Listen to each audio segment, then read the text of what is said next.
Alors, bonsoir tout le monde. Merci. Merci, Madame Guay-Boivin. Et moi aussi, je suis très agréablement surprise de voir la présence qui est diversifiée. On a des agriculteurs, on a des citoyens, on a des élus. C'est parfait. C'est à moi que revient la tâche, l'agréable tâche de vous présenter les bases du travail que l'on a fait au cours des derniers mois. Mes collègues, Monsieur Aubin, qui est consultant et qui nous appuie dans notre travail, pourront répondre à des questions plus précises. Monsieur Mercil aussi. Alors, je vais essayer de faire ça convenablement, efficacement, sans prendre trop de temps, parce que dans le fond, on est beaucoup plus ici ce soir pour vous entendre et pour vous écouter. Allons-y avec la première. En fait, l'objectif principal de la soirée, parce que des fois, il faut revenir à l'essentiel, c'est vraiment de faire en sorte que l'ensemble des citoyens que nous sommes, élus, agriculteurs, urbains et autres, s'approprient la zone agricole, en fassent quelque chose qui leur appartient et qui leur ressemble, qu'elle devienne une partie intégrante de leur environnement de vie et surtout une source de fierté. Toutes les zones agricoles du Québec ont leur raison d'être. Elles ont toutes leur personnalité, elles ont toutes leurs caractéristiques. Nous, à Longueuil, notre zone agricole, Mme Guay-Boivin disait, c'est quand même le tiers de notre territoire. Un territoire qui mérite d'être mis en valeur. Vous verrez pour quelles raisons. Il reste à savoir maintenant, nous, comme communauté, comme collectivité, qu'est-ce qu'on veut en faire. La zone agricole, au moment où on se parle, en 2014, où qu'on soit au Québec, revêt une très grande importance, à mon sens, parce que, avec les enjeux de réchauffement climatique qui sont évidents et de plus en plus évidents, avec la réalité qui est la suivante, que 50% des aliments qu'on achète proviennent de l'étranger, la question de sécurité alimentaire, d'approvisionnement local, d'accès aux terres agricoles devient de plus en plus importante et on ne fait que commencer à en parler. L'agriculture est là depuis la nuit des temps, mais va rester là encore pour longtemps, même pour une collectivité qui est très urbaine comme Longueuil, une ville importante comme l'agglomération de Longueuil. OK. Voici comment je vous propose de procéder. On va aller assez rapidement sur les premiers points. Qu'est-ce qu'un plan de développement de la zone agricole? Parce que la plupart d'entre vous en avez entendu parler avant et aussi, pour ceux qui ne le savent pas, on va le découvrir au fur et à mesure de la présentation. On va aussi faire une présentation, un survol du portrait de la zone agricole de l'agglomération de Longueuil. Si vous voulez aller plus en profondeur, il y aura moyen de le faire aussi. Il s'agira de le manifester. Le diagnostic qu'on en tire, à mon sens, les phases les plus importantes sont les phases 3 et 4. C'est là où on veut vraiment vous entendre, c'est-à-dire comment vous vous sentez par rapport à la vision, par rapport aux orientations, et commencer à élaborer avec vous un plan d'action et un plan de mise en œuvre. Et puis, on pourra parler des prochaines étapes à la fin. Finalement, un PDZA, c'est tout simplement, mais en même temps, c'est très complexe, c'est un outil de planification pour faire en sorte que la zone agricole, c'est une zone verte, bien sûr. La zone agricole, c'est comme ça qu'on l'appelle, mais il y a toutes sortes de teintes et de nuances de vert. Il y a différentes façons de la développer. Donc, c'est de lui donner une certaine cohérence dans son développement, de lui permettre aussi d'atteindre son plein potentiel. Puis, je dirais, ce qui est d'autant plus important dans une agglomération urbaine comme la nôtre, c'est de faire en sorte qu'il y a une synergie entre les différents territoires, le territoire urbain, le territoire agricole et les différentes activités. Dans notre zone agricole, vous allez voir qu'il y a toutes sortes de choses qui se passent en plus de l'agriculture. Bien, le plan de développement de la zone agricole nous sert à mettre en valeur les fermes, mettre en valeur les produits, ce que les agriculteurs font, permettre une meilleure cohabitation avec les activités récréatives, récréo-touristiques, d'augmenter aussi la diversité de l'agriculture. C'est très important parce que plus une agriculture est diversifiée, plus elle est forte, plus elle est robuste, plus elle est résiliente. Et puis, encourager les activités qui sont connexes. Encore là, Mme Boivin le disait, on travaille depuis plusieurs mois sur le plan de développement de la zone agricole. Ça a commencé par un important travail de collecte d'informations, s'approprier un peu ce qu'on a entre les mains. Quoique ce n'est pas la première fois que l'agglomération de Longueuil, ou je devrais dire la MRC Champlain, ça a commencé à cette époque-là, a voulu s'approprier son territoire agricole, mieux le comprendre, pour mieux le diagnostiquer, pour lui donner des orientations structurantes. Donc, Donc, vous êtes à avril 2014, bien évidemment, à la consultation publique, mais avant ça, il y a eu la collecte d'informations. On a fait aussi des rencontres avec des agriculteurs, avec des acteurs du milieu auxquels vous avez participé, une phase de diagnostic, et puis on a travaillé au cours des dernières semaines sur une proposition de vision et d'orientation, de même que l'élaboration d'un plan d'action. En fait, si vous avez pris connaissance du document de consultation, document préparatoire, vous allez avoir les informations plus détaillées à ce niveau-là. La zone agricole de Longueuil, puis c'est une carte qui nous est fort utile, ça ressemble à ça. C'est comme, elle embrasse, si vous voulez, la zone urbaine de l'agglomération de Longueuil. Ça part des îles de Boucherville, auxquelles on tient beaucoup pour leur culture, pour la culture du maïs des îles de Boucherville, puis ça se déploie jusqu'à Brossard, où il y a les boisés de Brossard. En fait, il y a tout ce qui est en vert, de différentes nuances, a un lien avec la zone agricole. Le vert foncé, ce sont les milieux naturels confirmés. Donc, c'est des boisés d'intérêt qu'on tient à préserver, qui sont en zone agricole, mais qui ont leur raison d'être comme boisés en tant que tels. Je vous dirais que dans la partie plus verte pâle, évidemment, il y a de l'agriculture, mais il y a aussi des boisés, il y a aussi des zones en friche, et ça fait partie de la vision qu'on a de faire en sorte que c'est les boisés qui sont intéressants, les milieux naturels qui sont intéressants, trouvent leur place aussi dans cette zone agricole-là. Les points en rouge, ce sont ce qu'on appelle les exploitations agricoles, les fermes, si vous voulez. Il y en a une cinquantaine, mais j'y reviendrai. Qui sont très présentes à Boucherville, très présentes à Saint-Bruno. Il y en a aussi à Longueuil. Évidemment, il n'y en a pas à Saint-Lambert. Par contre, Saint-Lambert peut bénéficier des fruits et légumes et autres produits de l'agriculture. Et à Brossard, il y en a aussi quelques-unes. Donc, c'est 92 km². Quand on dit que c'est le tiers de notre territoire, la zone agricole, c'est quand même 92 km². Si vous parlez de ça à quelqu'un de l'Abitibi, ou du Témiscamingue, il va partir à rire parce qu'il va dire c'est un mouchoir de poche. Par contre, vous allez voir que quand on pose un diagnostic, c'est parfois dans les petits pots qu'on trouve les meilleures longueurs. Juste pour fin de comparaison, et là, je vous dis, une comparaison, c'est toujours un peu boiteux, mais quand on veut situer, c'est le fun un peu de voir comment ça se passe ailleurs. Donc, si on compare l'agriculture dans l'agglomération de Longueuil par rapport à celle de Laval, au niveau des superficies, c'est un peu, la zone agricole de Laval est un peu moins grande que la nôtre, comme vous pouvez le constater. Elle couvre un plus petit territoire par rapport au territoire complet. Il y a plus de superficies cultivées que chez nous, dans la zone agricole. Il y a plus d'exploitations agricoles. On en a 51, il y en a 120. Et les revenus agricoles totaux bruts, et M. Bachand nous faisait la remarque antérieurement lors d'un comité consultatif agricole qu'il faut quand même bien analyser les chiffres. On parle de revenus bruts, sont beaucoup plus élevés à Laval qu'à Longueuil, mais dans le fond, ce qui compte, comme M. Bachand disait, c'est qu'est-ce qui reste après dans le fond de nos poches.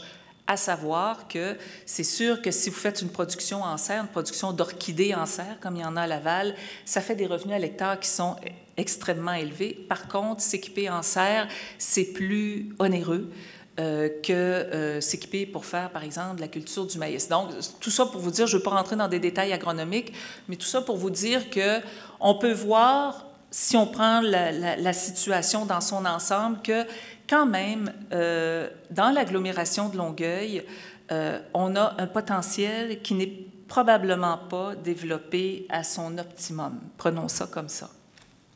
Maintenant, l'histoire de Laval, son terroir, ses terres, les défis qu'elle a ne sont pas nécessairement les mêmes que les nôtres, mais il y a quand même des rapprochements à faire. Mais tout ça pour dire que quand on compare ces deux-là, on voit qu'il y a quelque chose à Longueuil sur lequel on doit travailler. Quand je dis Longueuil, on s'entend qu'on parle de l'agglomération de Longueuil.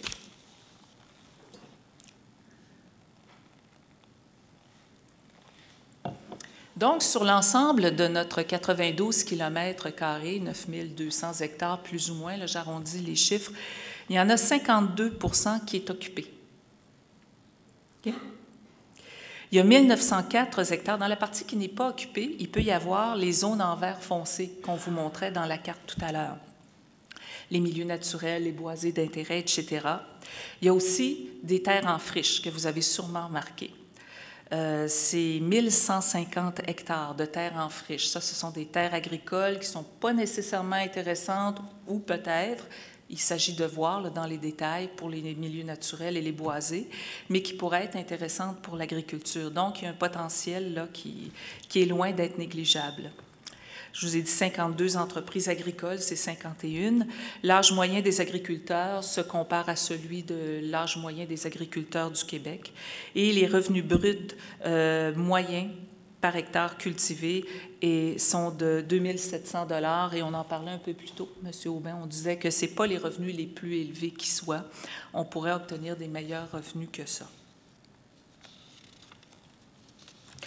Évidemment, quand on analyse, on pousse un peu l'analyse plus loin, 2 700 $ de revenus, c'est que souvent les productions les plus payantes sont des productions animales, chose qu'on a très peu sur notre territoire, pour des raisons évidentes de proximité de la ville. Et bon, il y a plus de production végétale aussi. Donc, ça fait en sorte que ça module un peu ce revenu-là.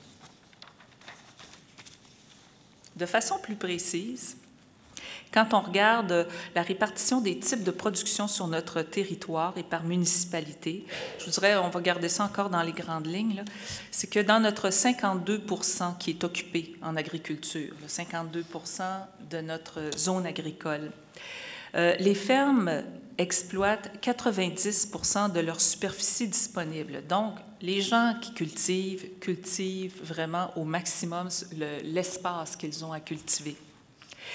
90 %, pour ne pas dire plus, font de la production végétale.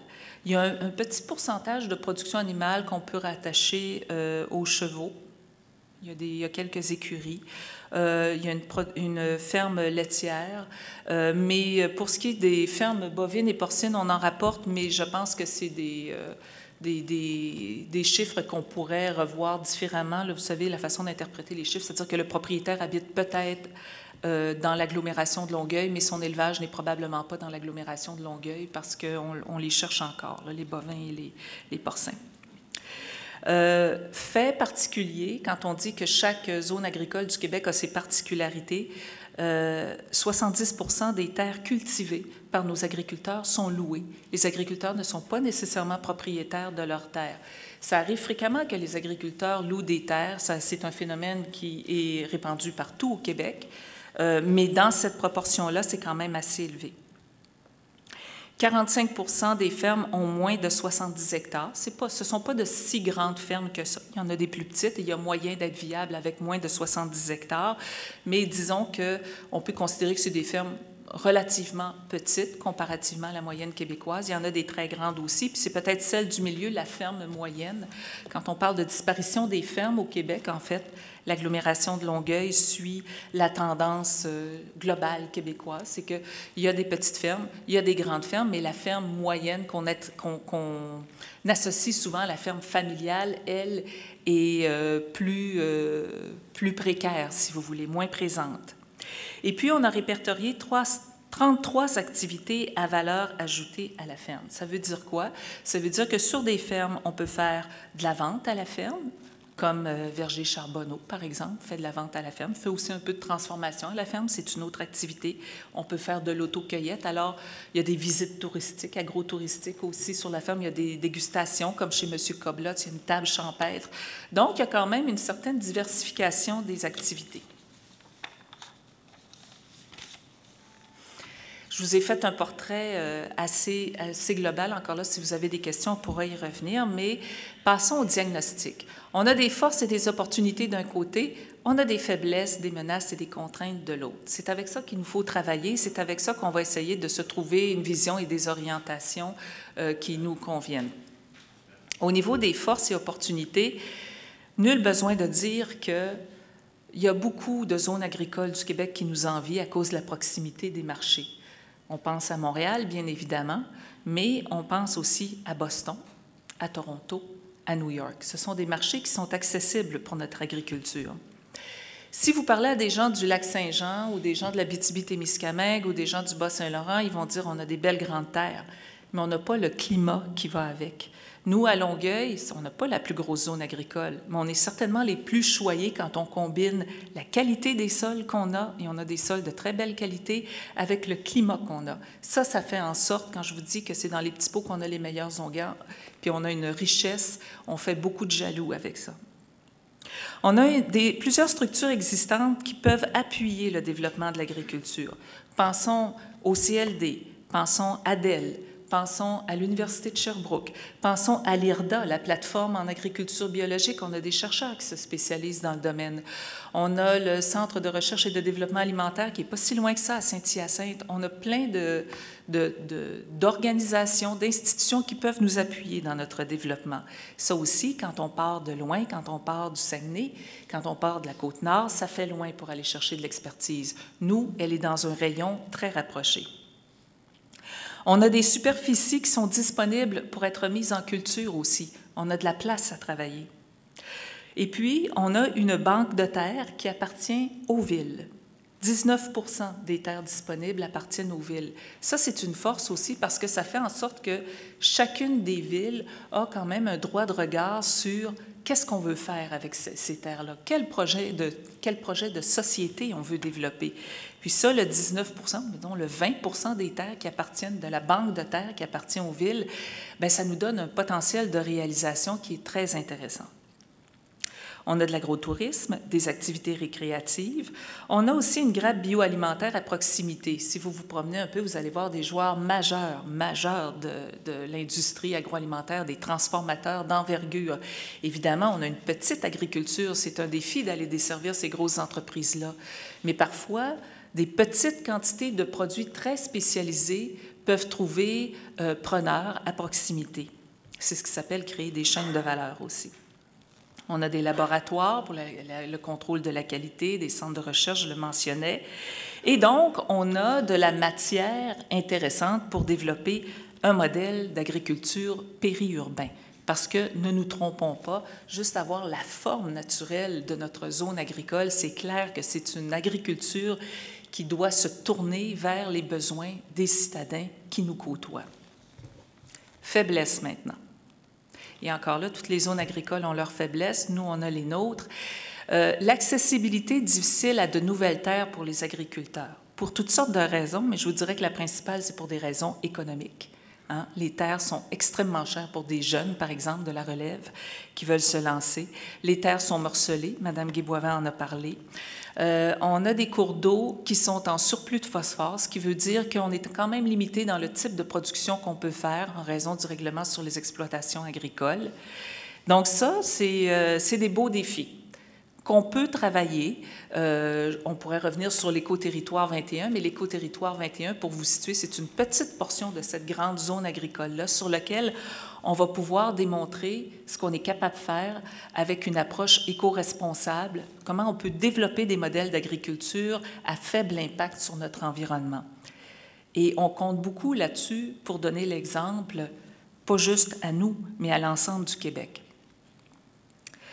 Il y a un sentiment, on a fait des consultations auprès des agriculteurs, des sondages aussi, il y a un sentiment de faible engagement des acteurs municipaux et économiques régionaux de la part des agriculteurs. C'est une perception qu'ils ont qui peut s'avérer vraie, ça reste à démontrer, mais il y a ce sentiment-là. Il y a un faible pourcentage d'occupation du territoire agricole par des exploitations agricoles, on l'a vu tout à l'heure, c'est 52 %. Ça pourrait être beaucoup plus que ça compte tenu du potentiel qu'on a. Il y a peu de promotion de l'agrotourisme et des activités agricoles. Il y a un faible sentiment d'appartenance au territoire agricole et je vous dirais que si vous me demandez là où le PDZA, le plan de développement de la zone agricole, va avoir son efficacité, c'est probablement sur ce point-là. C'est de faire en sorte qu'on tient à nos parcs dans l'agglomération de Longueuil, on tient à nos milieux naturels, on tient à avoir un accès aux fleuves. Bien, il faut développer ce sentiment-là pour la zone agricole. Puis pour qu'on y tienne, il faut qu'elle nous ressemble, il faut qu'elle réponde à nos besoins. Évidemment, on a des marchés à proximité, mais on a aussi de la pression urbaine et des enjeux environnementaux. Bien, je vous ai parlé des cours d'eau qui sont en surplus de phosphore et ne nous trompons pas, les surplus de phosphore, l'eau circule de l'aval, de l'amont à l'aval. Donc, ces surplus de phosphore-là nous arrivent de l'extérieur. Évidemment, je ne vous dis pas qu'on n'y contribue pas, mais ce n'est pas juste une question locale, c'est une question de bassin versant, comme on appelle, et on récolte, nous, on est au bout, donc on récolte un peu ce qui s'est fait en amont. Si on voulait résumer un peu notre zone agricole, c'est vraiment une zone agricole à deux visages. Il y a une portion du territoire qui est extrêmement dynamique, 52 %. Il y a une portion du territoire qui est passif, on pourrait même dire une portion du territoire qui est au chômage. En même temps, c'est une portion du territoire qui a un potentiel de développement, puis c'est là-dessus qu'on doit se pencher ce soir. On a entre les mains un modèle d'agriculture périurbaine et il faut voir ça comme un atout. Et ça fait partie de notre réalité. Ce n'est pas la réalité du Témiscamingue, ce n'est pas la réalité du Bas-Saint-Laurent, c'est la réalité de l'agglomération de Longueuil et on peut faire quelque chose de très bien avec ça. Je vous dirais qu'à partir d'ici, là, j'espère que vous allez vous sentir interpellé parce que c'est là où on aimerait entendre votre point de vue puis comment vous vous situez. Mais voici un peu une ébauche de vision. Puis, à vous de me dire comment vous vous sentez, de nous dire comment vous vous sentez là-dedans. Ce pourrait être l'agglomération de Longueuil, chef de file de l'agriculture périurbaine au Québec, possédant une identité agricole et agroalimentaire forte au bénéfice de ses producteurs agricoles, de sa population, de son économie et de son milieu de vie. Vision de base. À cette vision-là se rattachent des grandes orientations. Il y en a 4. Tout d'abord, et je reprends un peu vos propos, Madame Guay-Boivin, assurer la pérennité des terres agricoles et favoriser l'accès aux terres agricoles pour la réalisation d'activités et de projets agricoles. Il y a beaucoup d'agricoles dans cette phrase-là, mais je pense que ça reflète le pouls du terrain, le pouls qu'on a pris.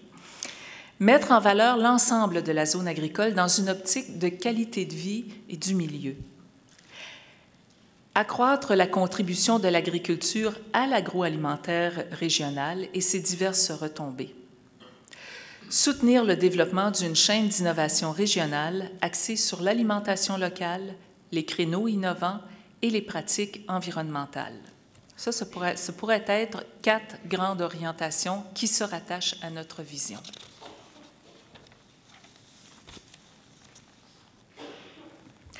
Donc, il y a 2 projets porteurs qui ont été ciblés. Regardez les carrés, les rectangles verts. Les 2 projets porteurs seraient, puis on les appelle comme ça, mais on peut faire évoluer par le nom, l'appellation ou le terme, un branding pour l'agriculture de l'agglomération de Longueuil et un carrefour d'innovation bioalimentaire. À ces 2 projets de base-là se greffent 2 autres composantes, c'est-à-dire la stratégie d'organisation, comment on s'arrange pour que ça fonctionne et y parvenir, et des actions ciblées sur le territoire et au niveau des entreprises agricoles.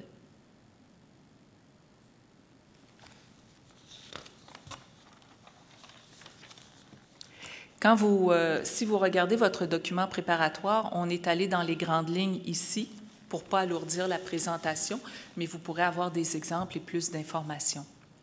Au niveau de la stratégie d'organisation, description sommaire, tout d'abord, doter l'agglomération de Longueuil d'un mécanisme apte à assurer le déploiement et le suivi du PDZA. On va faire un document qui, on l'espère, reflète le mieux les messages qu'on a reçus de la population, des citoyens et des acteurs, comme on vous l'a dit. Par contre, le grand défi, après ça, c'est de prendre le document puis de le mettre en œuvre. Pour ce faire, il faut vraiment s'assurer que le PDZA se concrétise et devienne une réalité. Doter l'agglomération d'outils de communication du PDZA pour rejoindre et interpeller l'ensemble des acteurs. Au niveau du branding de l'agglomération, j'attire votre attention sur je commencerai par le 3e, parce que c'est vraiment là, parce qu'un branding, on peut on peut se parler de ça comme si c'était un logo ou une image, ou c'est beaucoup plus que ça. C'est une personnalité, c'est une stratégie identitaire, c'est une personnalité qu'on veut donner à notre agriculture. Donc, c'est donner un visage à l'agriculture, donner un visage à l'agriculture des villes liées de l'agglomération et donner le goût à leur population de profiter des diverses composantes de la zone agricole. Parce que dans la zone agricole, on va souvent entendre parler, et de plus en plus, de multifonctionnalité. Dans notre zone agricole, vous l'avez vu, il y a des beaux boisés, il y a des beaux milieux naturels, il y a des belles fermes, on voudrait qu'il y en ait plus. Il peut y avoir des pistes cyclables, il peut y avoir des activités récréo-touristiques, des tables champêtres, des activités éducatives. Les jeunes pourraient aller. Je ne connais pas beaucoup d'endroits au Québec où on peut dire qu'on peut prendre le transport en commun pour se rendre dans la zone agricole, mais chez nous, c'est possible. Donc, c'est ça qu'il faut faire. Il faut trouver une façon de mettre en relation la partie urbaine avec la partie agricole de la ville. Je reviens au premier point, mettre en place les outils pour faire connaître et promouvoir l'offre de produits et celles rattachées aux caractéristiques naturelles, paysagères et patrimoniales du territoire. Appuyer les efforts des entrepreneurs agricoles, des villes et des organismes dans le développement de l'offre de produits ou de mise en valeur de la zone agricole. Il faut aussi trouver une façon, quand on dit qu'on a une agriculture à deux visages, une qui est très dynamique. Il y a des agriculteurs ici qui sont présents, et j'apprécie beaucoup leur présence, qui sont là depuis des générations. Il y a des vieilles familles d'agriculteurs à Longueuil qui portent une tradition de l'agriculture. En même temps, on a des jeunes de la relève qui veulent venir s'établir dans la zone qui est en développement. On reçoit des appels régulièrement de jeunes qui seraient intéressés à développer des projets. Il faut trouver une façon, dans notre vision, d'arrimer ces deux visages-là de l'agriculture. On a besoin de l'agriculture traditionnelle. On a besoin de ces gens-là qui sont là depuis des générations puis qui portent l'histoire de l'agriculture. Ça fait partie de notre patrimoine. Bien, le défi du PDZA, c'est aussi ça, c'est d'arrimer ces deux morceaux-là, finalement, puis d'en faire un tout cohérent.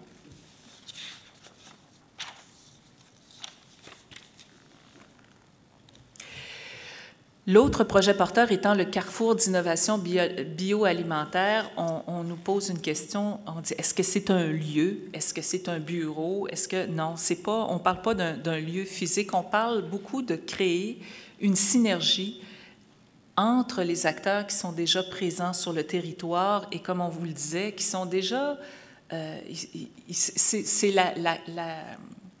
la concertation entre ces acteurs-là, la cohésion et la cohérence qu'il faut développer pour développer une synergie. Assumer un leadership en développement de projets, formation et accompagnement. Il est clair qu'avec la zone agricole qu'on a et avec ce qu'on peut développer au niveau des innovations, des bonnes pratiques agricoles, du côté multifonctionnel du territoire, faire côtoyer des milieux naturels avec l'agriculture, on est à développer des modèles agricoles qui sont très innovateurs et on peut devenir une vitrine pour d'autres régions agricoles du Québec. Pour commencer, moi, je pense que ça peut être plus que ça. Et puis, les actions ciblées, bien, il y en aurait plusieurs. Elles sont présentes aussi. Il y en a qui sont suggérées, mais il y en a plusieurs qui vont venir de vous ce soir. Assurer des possibilités de croissance pour les entreprises agricoles existantes et le démarrage de nouvelles entreprises. Prévoir une série d'actions basées sur les enjeux de pérennité et de mise en valeur du territoire. Générer une offre à promouvoir dans le cadre du branding d'agglomération, la personnalité ou la stratégie de développement qu'on cherche à développer. C'est que ça résume un peu les grandes lignes du plan de développement de la zone agricole, qui n'est pas final. C'est pour cette raison-là qu'on vous en parle ce soir. Les prochaines étapes, bien, vous en faites partie, c'est-à-dire bonifier tout ça avec votre rapport, les orientations, le plan d'action. Le PDZA sera déposé au comité consultatif agricole, sera présenté au comité consultatif agricole, à la table des maires, au comité exécutif et au conseil d'agglo, finalement, pour juillet 2014. Et sa mise en œuvre, bien, on souhaite la commencer dès que possible. Finalement, je conclurai avec ça. Le PDZA, c'est, à mon sens, très important et sa mise en œuvre l'est encore plus parce que ça signifie concrètement pour nous, comme collectivité, plusieurs nouvelles entreprises de différentes tailles qui sont aptes à fournir la population en produits sains et bénéfiques pour l'environnement. Ça, c'est un retour direct pour les consommateurs et les citoyens que nous sommes. Un lieu dynamique et accueillant pour la relève agricole et pour les projets innovateurs. On dit souvent qu'on a un problème de relève agricole. Il y en a de la relève agricole. Ça, il y en a dans les écoles, il y en a des jeunes qui veulent faire de l'agriculture. C'est l'accès à l'agriculture qui est compliqué. Un endroit agréable et accessible pour la population grâce à l'agrotourisme et les activités récréo-touristiques. Et je vous dirais pour la qualité des paysages que ça donne. Les plus beaux paysages du Québec, ce sont des paysages agricoles. Et un site unique au Québec où les boisés et milieux d'intérêt et l'agriculture sont mis en valeur. Ça, c'est des retombées très globales, mais on pourra en parler encore longtemps. Alors, j'ai terminé. Merci, Madame Tremblay. Alors, nous serions maintenant rendus à la période de questions ou de commentaires. Alors, pour ceux qui ont des questions, commentaires, je vous invite à vous présenter au micro et à vous identifier, si possible. Madame? Moi, j'aime ça casser la glace. Bonjour, Mme Tremblay. Elisabeth Ménard, Compagnie des arts et métiers traditionnels, organisation de la relève agricole. Alors, je suis ici aujourd'hui pour vous dire félicitations. D'abord, on va avoir sur l'agglomération de Longueuil, selon vos plans, 10 % de territoire additionnel pour l'agriculture. La CMM, pour ceux qui ne le savent pas, c'est 6 % qui avait demandé, donc ça veut dire que l'agglo donne plus que les autres. Vraiment, je suis très contente. Ma seule petite déception, c'est que je voudrais savoir où, quand et comment. Moi, j'ai cette année 22 jeunes qui ont gradué, qui sont sans terre, sans place pour aller. Donc, je comptais vraiment sur de l'espace, mais j'en ai identifié, peut-être plus du côté de Saint-Bruno que du côté de Longueuil. Puis, je ne le vois pas du tout dans votre plan, ce lot-là. Il est vert, mais il n'est pas dans le plan de votre 10 %. En tout cas, le 10 % il n'est pas clairement défini. Fait que j'aimerais ça que vous l'ajoutiez. C'est le lot numéro 1. Il est dans Saint-Bruno.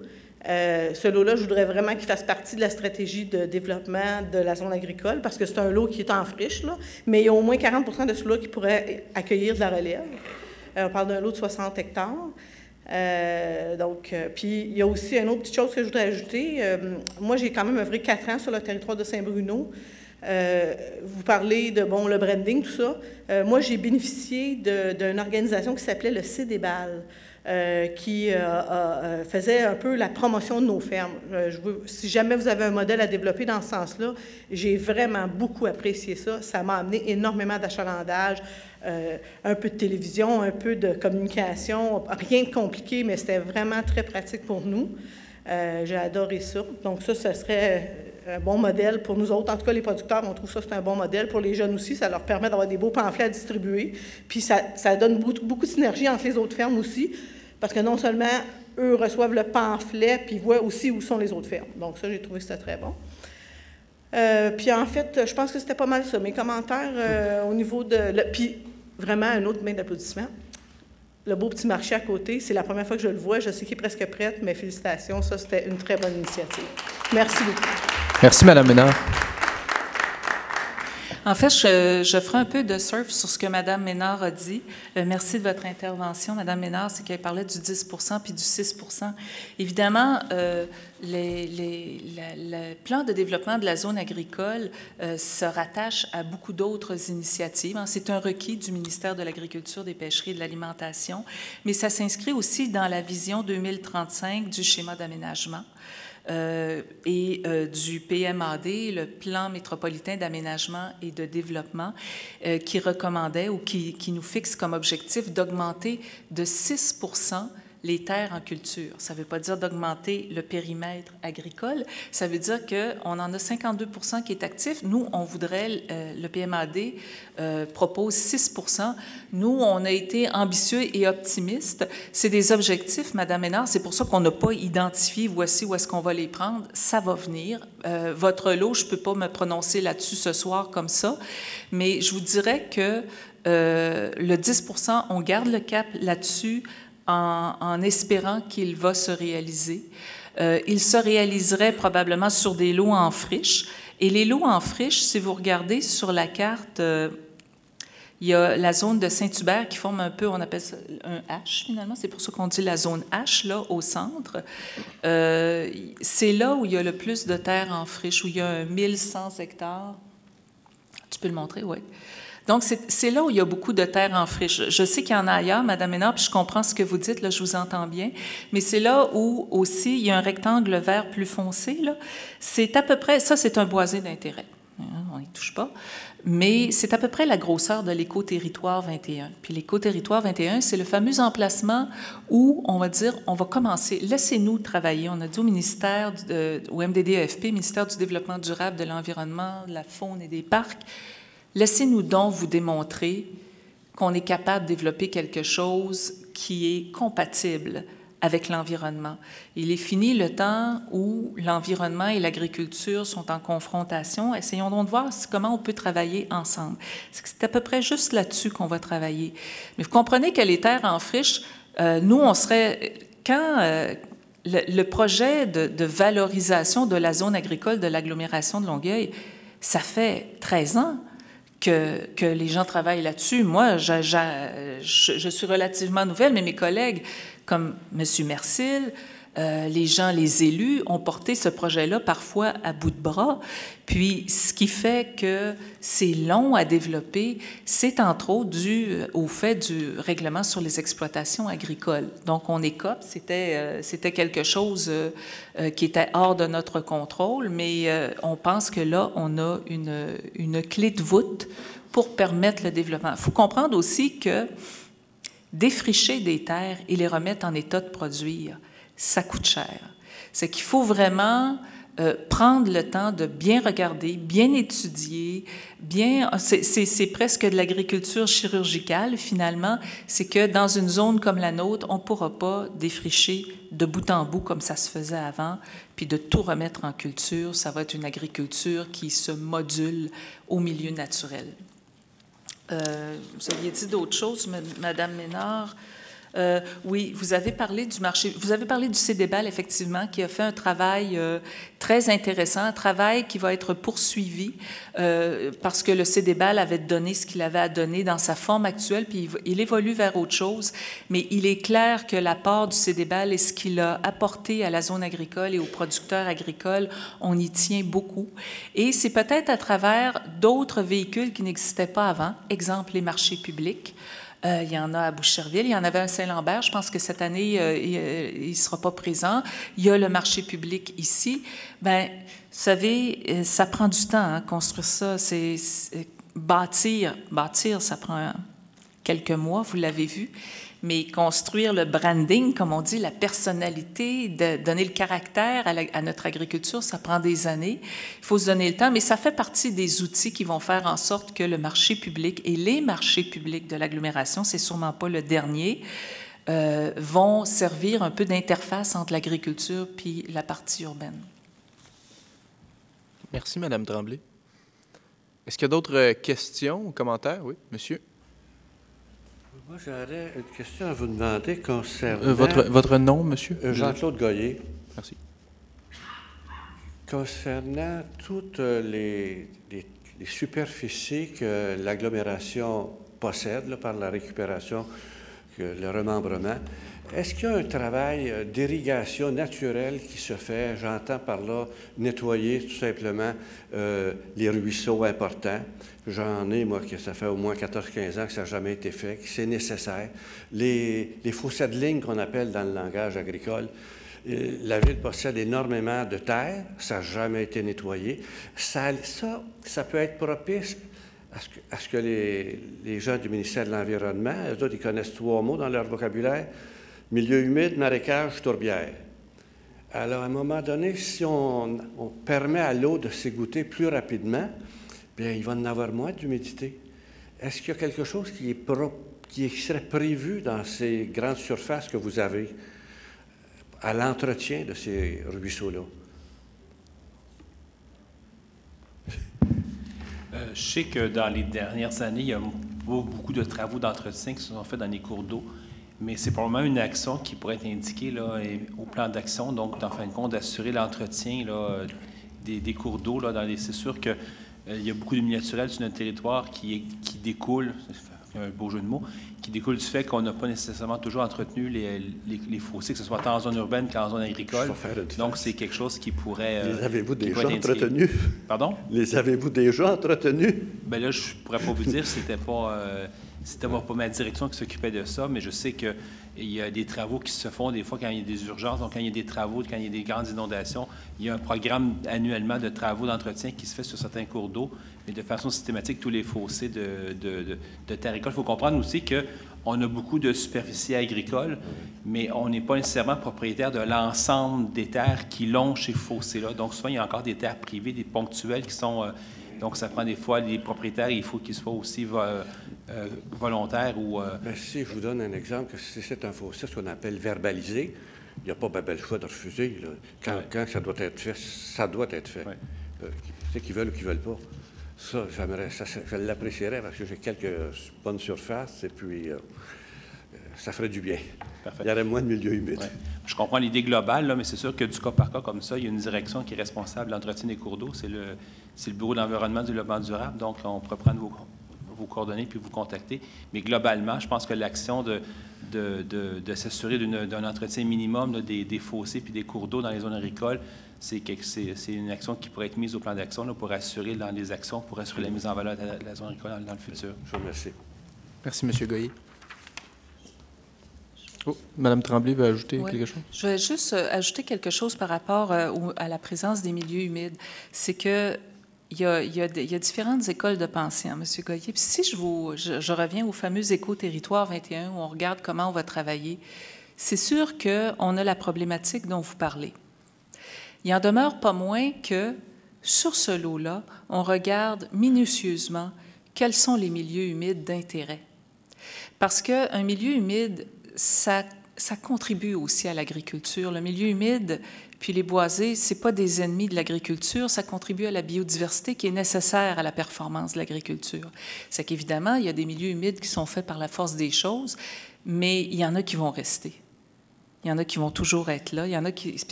Puis même, je vous dirais que ça fait partie de la vision de l'éco-territoire 21 de dire il y a des milieux humides qu'on va bonifier, qu'on va améliorer.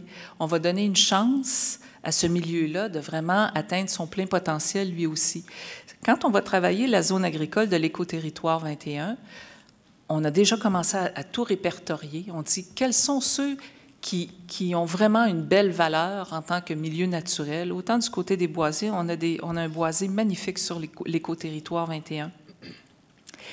Bien, on va faire des zones d'atténuation, puis on va avoir aussi des mesures de compensation ailleurs sur le territoire agricole. Vous comprenez qu'on n'est plus... mon grand-père était agronome, puis il a colonisé les terres en Abitibi. Je peux vous dire que c'était pas comme ça que ça se passait. Mais maintenant, en 2014, on est rendu dans une autre réalité. Puis les agronomes reconnaissent maintenant que ce qui était vu autrefois comme un obstacle, puis j'en suis une agronome, là, puis on nous a enseigné ça à l'école. Bien, les choses ont évolué, puis maintenant, la science démontre que la biodiversité, c'est un gros plus pour l'agriculture. Ça fait que oui, c'est bon de drainer, mais il faut préserver les milieux humides aussi, surtout en milieu agricole. Prochaine question. Monsieur, vous pourrez vous représenter au micro, il n'y a pas de problème. Juste. Madame, allez-y. Lise Woods. Woods. Comme Tiger Woods. Je le savais. Les gens confondent souvent mon nom de famille. Bien, moi, je veux peut-être renchérir un peu sur ce que monsieur dit. Monsieur parlait de drainage. Ma formation m'amène, moi, à faire de l'aménagement de territoire comme architecte paysagiste. Une de mes forces, c'est de faire de l'aménagement, souvent de l'aménagement de milieux naturels.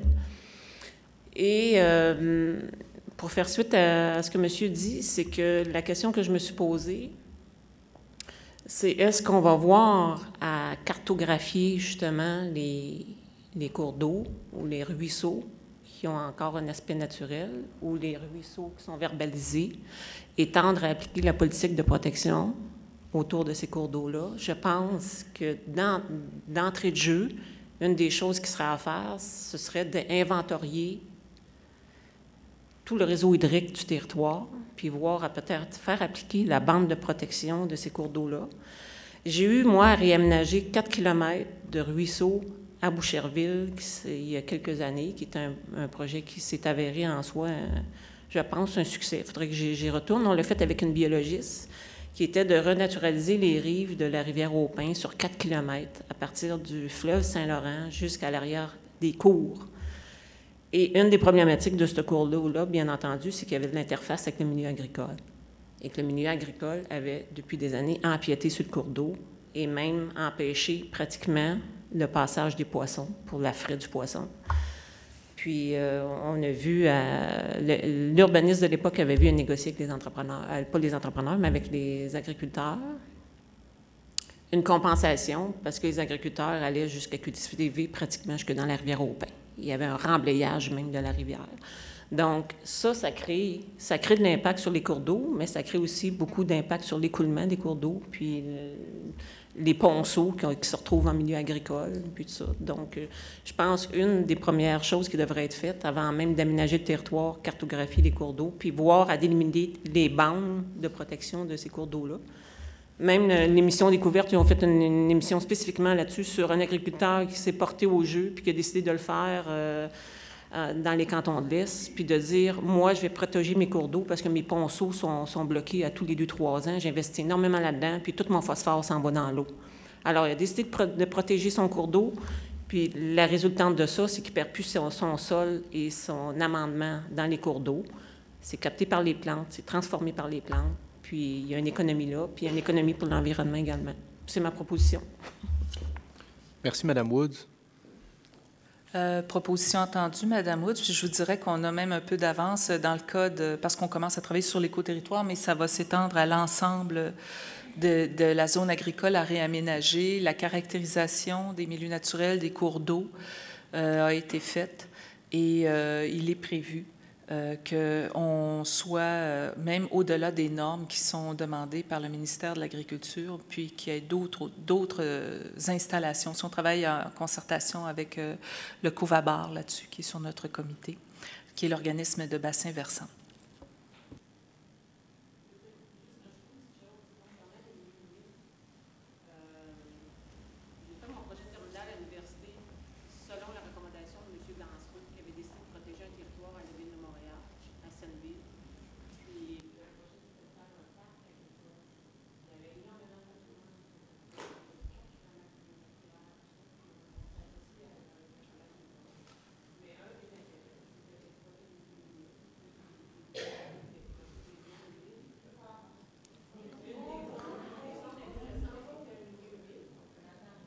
Est-ce que c'est possible de vous représenter au micro? C'est ça. On avait fait un projet avec la Ville de Montréal comme projet terminal. C'était M. Dansereau qui, à l'époque, avait refusé d'accorder ces territoires-là, qui étaient une plaine de débordement du lac des Deux-Montagnes à Canard illimité, puis avait dit c'est un patrimoine agricole. Il y a des bâtiments architecturaux fantastiques sur ce territoire-là. C'est un paysage agricole en perdition au Québec. Puis il y avait des kilomètres de murs de pierre qui séparaient les anciennes cultures. Finalement, ce qu'on voulait faire, c'était comme un genre de parc agricole, puis qui soit subventionné puis autonome, mais ça n'a jamais fait, finalement.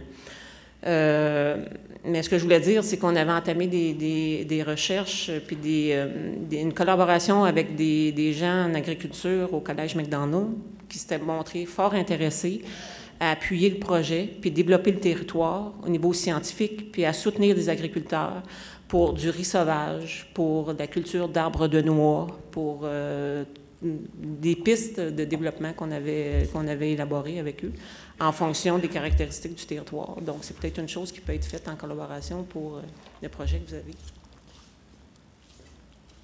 Merci encore, Mme Woods. Oui, M. Aubin. Bien, juste là-dessus, effectivement, pour faire un peu plus de pouce sur ce que vous soulignez, vous comprenez une chose, ce soir, dans le fond, entre autres, dans la présentation au niveau des actions, on vous a présenté 2 projets porteurs, un au niveau de l'innovation, qui revient, dans le fond, à se doter d'une structure de travail pour être en mesure d'avoir des objectifs ou de pousser des projets comme vous soulevez. Puis l'autre volet également, quand on parle du volet branding. On le voit souvent en termes de produits, mais vous comprenez qu'étant donné la situation de la zone agricole, c'est également un branding territorial. Donc, c'est regarder également les différentes fonctions sur le territoire, puis comment est-ce qu'on peut en tirer profit. Fait qu'on est en plein dans la lignée de ce que vous soulevez comme commentaire, là. Prochaine question. Clément Boyer, producteur agricole, Saint-Hubert. Dans un premier temps, je vais vous féliciter. Tous ceux qui ont participé à l'élaboration du PDZA.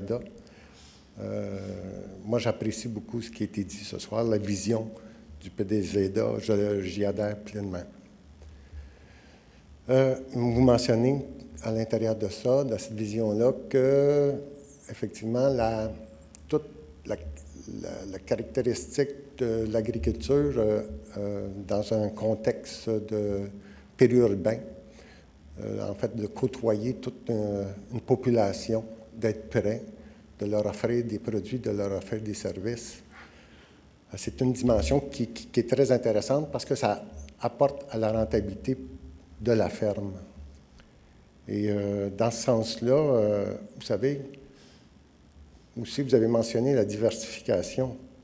Alors, je crois que moi, ce qui se promène dans ma petite tête, c'est sûrement pas du maïs et du soya tel qu'aujourd'hui on voit les productions. C'est pas parce que j'en ai contre ceux qui en font. Au contraire, chacun fait aller sa ferme comme bon le semble. Il la rentabilise. Mais je crois que dans le développement de ce milieu-là, ici, on recherche probablement d'autres choses. Alors, j'ai vu que tantôt, vous avez mentionné que les fermes moyennes chez nous sont de 75 hectares, ce qui représente à peu près 200 arpents. Dans ce contexte-là, 200 arpents, vous savez, pour des petites fermes, c'est déjà grand. Et au prix où est-ce qu'ils sont rendus les terres, c'est probablement encore une autre contrainte pour réaliser des projets. Alors, il faudrait peut-être aller vers des superficies moindres. Et aussi, à ce moment-là, on va rencontrer une autre difficulté. C'est celle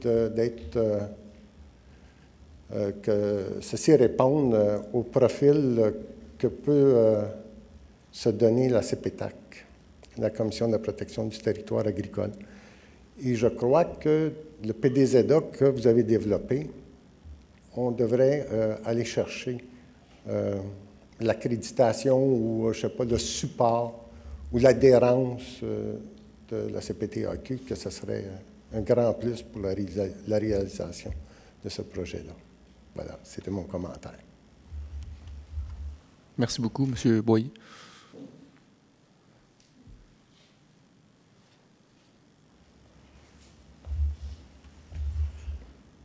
Bonjour, Jean-Guy Jaudoin, agriculteur à Boucherville. Moi, c'est un commentaire parce que le PDZA, là, pour moi, la Boucherville, ils ne sont pas bien d'accord avec ça. Parce que je me réfère à un article de la Terre de chez nous, il y a quelques semaines. Je ne me souviens pas le nombre d'hectares que la ville de Boucherville voulait dézoner dans la zone où c'est les meilleures terres de Boucherville qui sont là. Ça fait que c'était mon commentaire. Je ne sais pas si vous avez une réponse à ça. Merci.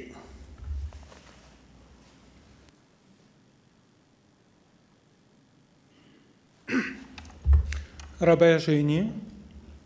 J'aimerais aller un peu dans une direction différente.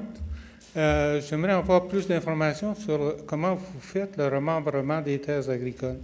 Et j'aimerais aussi faire un commentaire sur, vous avez parlé des banques de terre que les municipalités ont, ainsi de suite. Vous avez parlé des acteurs tels les agriculteurs et des entreprises agricoles. Mais je trouve que vous avez balayé un peu trop facilement sur le tapis les propriétaires de certains terrains, comme moi, et qui paient encore leurs taxes, qui ont été, faute de mots, expropriés sans compensation. Et pour venir à aujourd'hui, que la ville de Longueuil me taxe sur une superficie plus grande que ce que Québec me dit que j'ai. Et je suis allé aux taxes, on rit de moi. J'ai parlé avec mon ancienne conseillère et jamais rien n'a été fait. Alors, j'aimerais... merci. Monsieur Chénier, je prends vos questions en note. Si vous voulez me donner vos coordonnées, je verrai... Est-ce qu'il y a un suivi sur ce dossier? Bien, en fait, pour la partie qui concerne M. Chénier en tant que tel, évidemment, on ne peut pas répondre là, dans votre cas personnel. Mais par contre, pour le remembrement des terres, je pense qu'on peut, c'est pas qu'on ne veut pas en parler là, du processus de remembrement, c'est qu'effectivement, il y a un processus de remembrement qui est en cours. Jean, est-ce que tu voudrais expliquer les différentes façons pour procéder au remembrement des terres? Oui, je vais essayer de répondre brièvement. Avant les années 99, à l'époque, c'est la ville de Saint-Hubert, il y avait une problématique de terres en chômage. Donc, il y avait beaucoup de terres morcelées, je pense. Présentement, il en reste, je pense qu'il y a 1500, c'est-tu 1300 hectares avec 1500 propriétaires, quelque chose comme ça, c'est arrivé et a tout bloqué le développement. Donc, il y a beaucoup de gens qui ont été pris avec beaucoup de personnes, puis les propriétaires, il y en a beaucoup qui sont à l'étranger. Il y a beaucoup de propriétaires qui ne sont pas du coin. Non, ça, je le sais, mais il y en a quand même un bon morceau. Et la Ville, donc, pour aider la Ville à remembrer, donc la loi privée a été adoptée en 1999, au même titre qu'il y en a une pareille à Laval. Il y en a aussi dans le bout de... Je tourne toujours entre Verchères et Varennes, mais je pense que c'est Verchères. Donc, ce n'est pas un cas unique.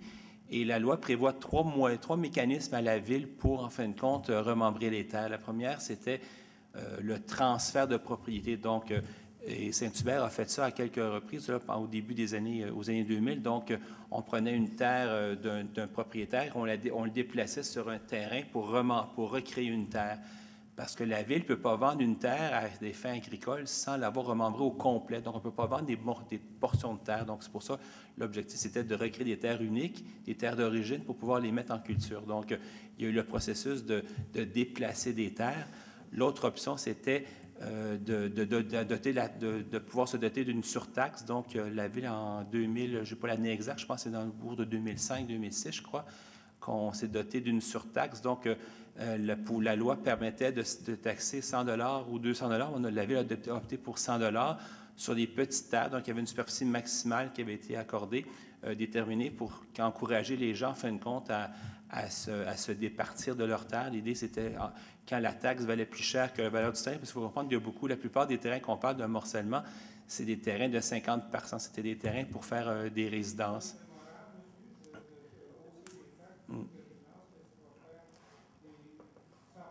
Ouais.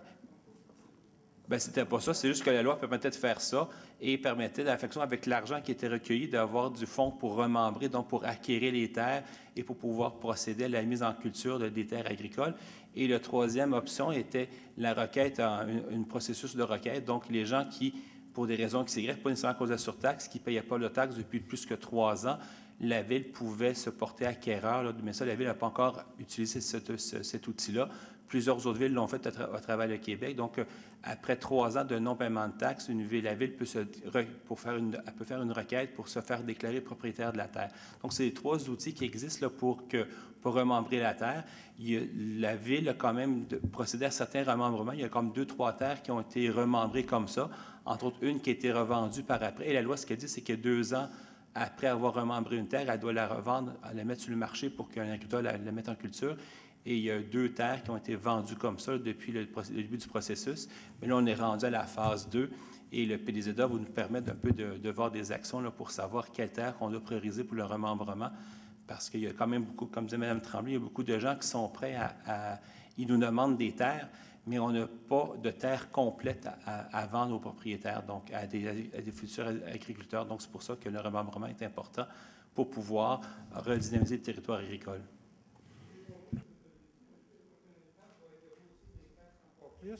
Vous vous appropriez mon terrain. C'est ça que vous me dites? Bien, je n'ai pas dit ça. Bien, ça me semble beaucoup à ça, monsieur.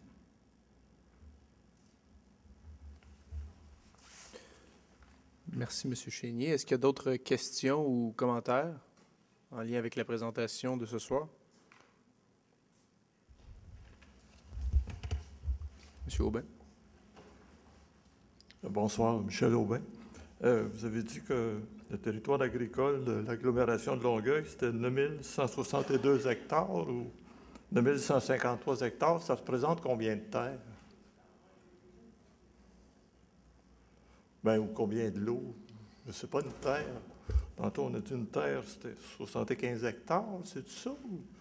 C'était une moyenne, là, M. Aubin, qu'on disait, mais là, vous dire, il y a combien de terres sur... Là, vous me prenez de court, je l'avoue, là, mais ce qu'on vous a dit, c'est que c'était la dimension moyenne était de... 51% avaient plus de 70 hectares, ou moins de 70 hectares.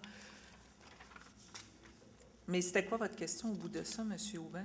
Bien, je voudrais savoir combien ça représente de OK, l'eau, 45% des fermes ont moins de 70 hectares. Honnêtement, moi, je ne pourrais pas vous répondre vite comme ça, là, sur il y a combien de l'eau sur les 92 km². OK. Quand vous dites que... Mais on va la prendre en On peut note, vérifier là. l'information. On verra comment on peut vous trouver une réponse qui vous convient.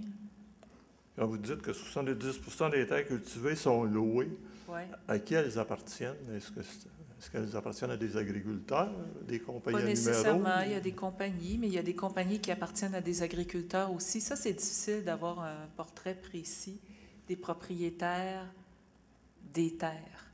C'est que, comme je vous dis, effectivement, il y a des compagnies à numéros, il y a des promoteurs qui ont des terres agricoles, puis il y a des agriculteurs qui sont en compagnie, qui ont une compagnie à numéros, puis qui vont louer des terres parfois à d'autres agriculteurs.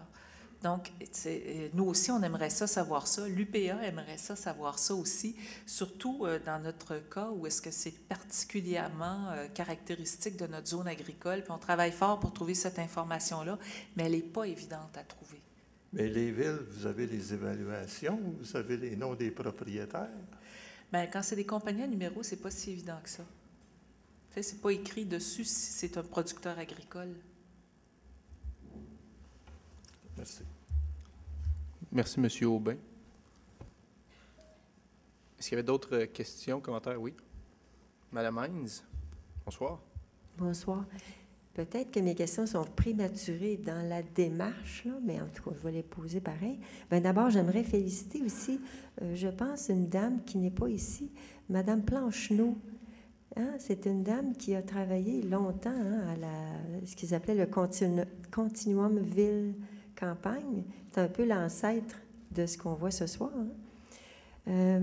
Je voudrais savoir jusqu'à quel point vous pourriez faire participer les citoyens, disons bénévolement, là, mais pour s'approprier quelque chose, rien de tel que du travailler. Alors, éventuellement, peut-être même pour la renaturalisation des berges de certains ruisseaux, cours d'eau, j'ai l'impression qu'il y aurait des citoyens qui accepteraient d'aller faire des corvées. Bon, c'est une suggestion.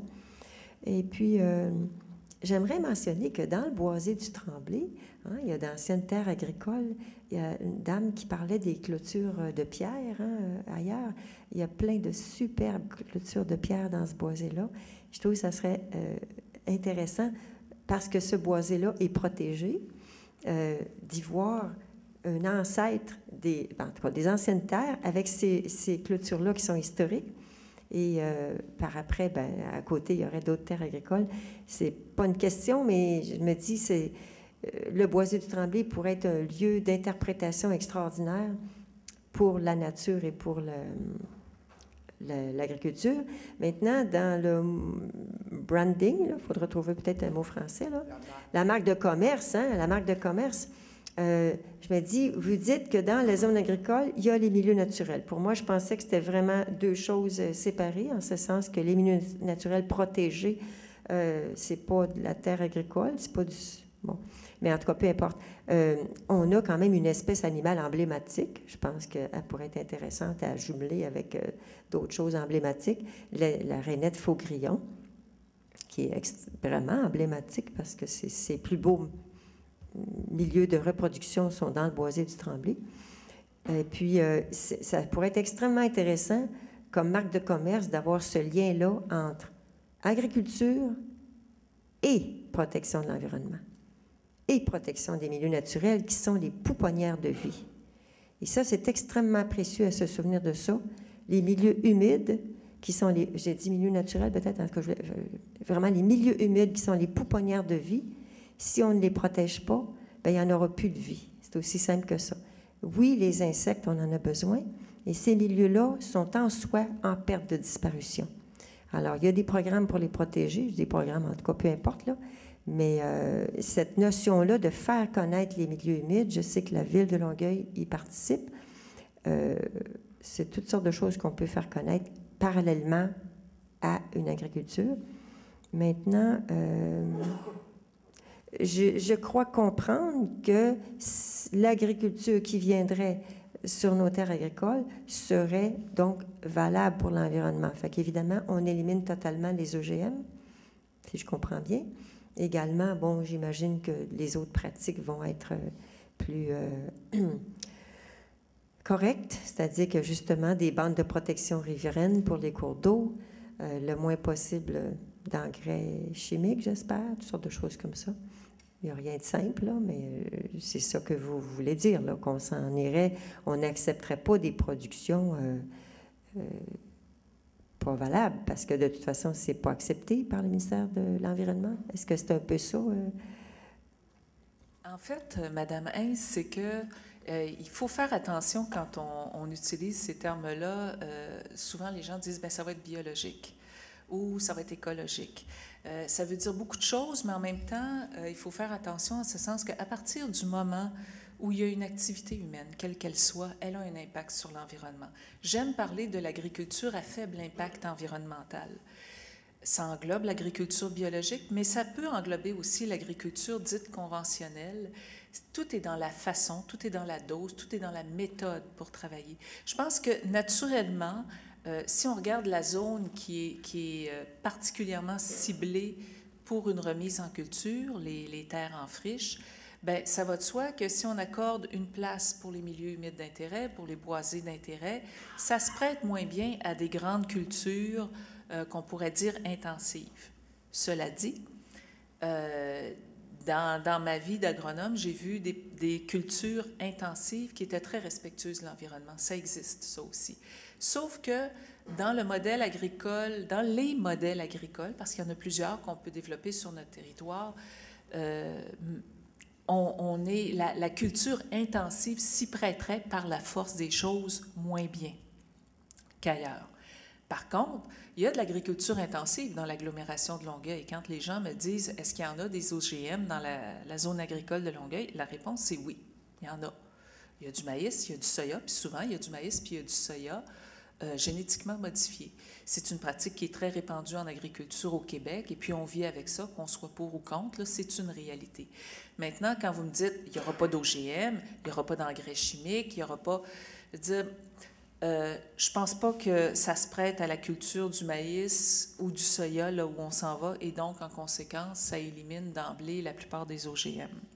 Il n'y aura pas d'engrais chimiques, ça reste à voir, Madame Hintz, parce que si on met des engrais organiques, des fumiers et des lisiers, premièrement, il faut prendre en considération, puis là, je ne veux pas rentrer dans les dédales de l'agriculture, là, mais il faut prendre en considération que si on faut fertiliser, on prend des choses au sol, il faut lui en redonner. Si on ne donne pas d'engrais chimiques, on donne des engrais organiques. C'est quoi? C'est des fumiers puis c'est des lisiers. Or, dans notre zone agricole, il n'y a pas d'élevage. Donc, on va importer des lisiers par camion d'ailleurs. Donc, vous voyez que l'équilibre au niveau environnemental, c'est assez complexe. Ça fait en sorte que oui, ça se fait, importer du fumier d'ailleurs pour faire de la production biologique. Est-ce que la production biologique n'a pas d'impact sur l'environnement? Non, la production biologique a aussi des impacts sur l'environnement. Pas les mêmes, c'est différent, mais elle en a aussi. La problématique qu'on a au niveau environnemental dans l'agglomération de Longueuil, c'est un surplus de phosphore. Il y a beaucoup de phosphore, ça va dans les cours d'eau, ça fait des algues bleu-vert, puis on n'aime pas ça. Bon. Mais la production, la fertilisation organique, ça contribue aussi à l'apport en phosphore dans les cours d'eau.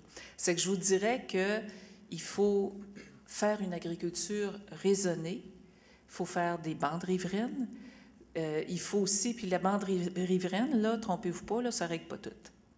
C'est ce qu'on fait entre les bandes riveraines qui compte le plus. C'est que je ne peux pas vous promettre qu'il n'y aura pas d'engrais chimiques. C'est pas, en fait, les agriculteurs sont maîtres chez eux aussi.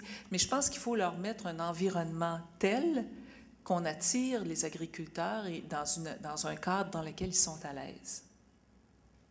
S'ils viennent et ils disent, bien là, je veux faire des OGM, je veux mettre de l'engrais chimique, des pesticides, bien, dire peut-être que Longueuil, c'est où la zone prioritaire d'aménagement, le fameux H là, qu'on montrait à Saint-Hubert, c'est peut-être pas la meilleure place pour ce profil de personnes-là. Ça va être d'autres choses. Pour le moment, ce que je peux vous dire, c'est que pour l'Éco-territoire 21, on vise effectivement une agriculture de petite dimension. Pour les raisons que vous évoquiez, M. Boyer, on ne peut pas construire, on ne peut pas installer un agriculteur là. La Commission de protection du territoire agricole ne nous le permettrait pas parce que le lot n'est pas assez grand. Ça prend 100 hectares, puis on n'a pas 100 hectares. Puis de toute manière, la terre appartient à la ville de Longueuil, oui, jusqu'à nouvel ordre. Donc, oui, on vise une agriculture à petite échelle et biologique. Ça, à court terme, c'est ça. Et dans les zones d'aménagement qu'on a dans notre plan de développement de la zone agricole, effectivement, on préconise des agricultures qu'on dit à faible impact environnemental. Merci. J'aurais la question suivante. Qu'en est-il, où s'en est rendu maintenant des recherches de l'IRDA, l'Institut de recherche en développement agro-bioalimentaire, c'est ça? L'IRDA, c'est l'Institut de recherche en développement agro-environnemental. Agro-environnemental. Bon. Et la plateforme biologique. Bien là, leur recherche en général? Bien, c'était justement pour faire des tests. Oui, en fait, ce que vous voulez dire, Mme Hein, c'est que sur l'Éco-territoire 21, avant de procéder à une remise en culture, on a un comité technique et un comité directeur qui sont composés de représentants, évidemment, du ministère de l'Environnement, du ministère de l'Agriculture, du MAMRO et de la ville de Longueuil. On a mandaté l'IRDA, qui est notre voisin, pour élaborer un cahier de remise en culture des terres en friche. C'est un cahier qui n'est pas final. On s'appuie là-dessus et nous, on va l'expérimenter sur notre Éco-territoire 21. Et l'IRDA a le mandat de nous accompagner pour mesurer la qualité de l'eau des cours d'eau qui sont sur le lot. On a choisi le lot en question parce qu'il y avait un cours d'eau qui passait et on a des stations de captage d'eau et on capte des échantillons d'eau régulièrement, crues de printemps, crues d'automne, etc. parce qu'on veut calculer le niveau de phosphore quand on fait rien. On ne fait rien. Puis après ça, on va continuer à le calculer quand on va commencer à défricher, à déboiser. C'est que l'IRDA nous accompagne là-dedans, mais pour le moment, ils font des analyses d'échantillons d'eau. Ce qu'on fait, c'est qu'on calcule le niveau 0. Il y a combien de phosphore quand on fait rien? Après ça, on va calculer, il y a combien de phosphore quand on déboise? Il y a combien de phosphore quand on fait de l'agriculture? Et en bout de ligne, dans 5 ans, avec des bandes riveraines, avec une agriculture à faible impact environnemental, avec une agriculture biologique, est-ce qu'on a causé tant de tort que ça au cours d'eau? Nous, on fait le pari que non. Et on fait le pari qu'on pourrait continuer comme ça dans la zone agricole et développer un modèle agricole exemplaire. Et ça prendra 5 ans? On se donne 5 ans, oui. Mais vous savez, parfois, ça prend un peu plus de temps. Comme là, je vais vous dire, sur l'Éco-territoire 21, on a eu une belle surprise. On avait un énorme barrage de castors. Un barrage de castors, on ne déplace pas ça comme ça. Ça ne se fait pas comme ça. Ça prend un expert, on le déplace, on le relocalise ailleurs. C'est des contraintes qui nous arrivent. On dit, bien, coudonc, ça vient de nous retarder. Mais on pense que sur une période de 5 ans, on va être capable, en mesure d'arriver avec des résultats probants. J'ai une dernière question. Le boisé de Maricourt, qui serait... comment dire, ça aurait pu être une prolongation, un prolongement du boulevard Moïse-Vincent. Est-ce qu'il est considéré comme à être protégé? Est-ce qu'on le voit sur la carte? Je ne sais pas si vous voyez la carte. Oui, tu vas répondre. Bien, ce bois-là n'est pas en zone agricole, donc il se trouve être... il n'est pas en zone agricole. Il se trouve être ici, donc c'est un... C'est autre chose. C'est autre chose, oui. D'accord. Merci beaucoup. Merci, Mme Heinz. Bonsoir, Gaëtan Bachand, producteur agricole. Oh, je peux bien vous le dire, je suis membre du comité consultatif agricole de l'agglomération de Longueuil. Juste pour rassurer la dame qui est devant moi, je pense qu'elle a posé des questions très pertinentes, et puis Mme Tremblay, vous lui avez répondu, même j'ai eu envie de ne pas me lever tellement vous aviez bien répondu. Mais seulement, il faut tout de même bien savoir là, que le REA qui nous bloque un petit peu dans l'éco-territoire 21, il n'a pas été fait puis il n'a pas été instauré par le gouvernement à cause des engrais chimiques.